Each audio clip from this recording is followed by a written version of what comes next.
It's amazing, first of all, to have a new piano. We very much needed it. A lot of people said that they couldn't hear why we needed it, but I think now that the new piano's arrived, people realise. So after these first two, well, the Schubert weekend we've just had, and I did a solo Beethoven concert, people said they could hear the difference, which is gratifying. I did. I went to Hamburg with Paul Lewis and Ulrich Gerhardt, who's the chief technician at Steinway C in London, and we had a tour of the factory and whatever, and it was invaluable having Paul there because he's got a huge amount more experience than I have at choosing pianos, at knowing exactly what to look for.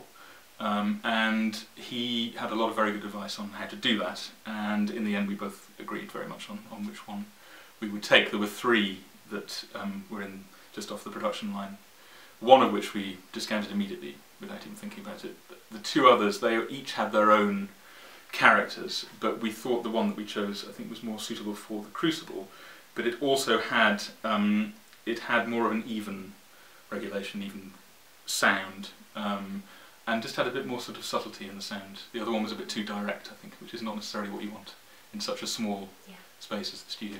What's interesting is that because the piano arrived pretty much straight away before I started playing it, it was actually not as easy to play as I imagined, because a piano needs time to settle, needs time to bed into an environment. It will also need to be maintained properly.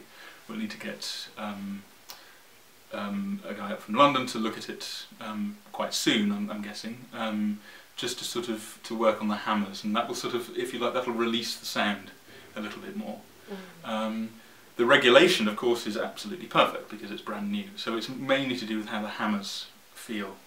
And I played it, actually I did some music box workshops with Polly and with Fraser last weekend, and then it felt fantastic, I have to say.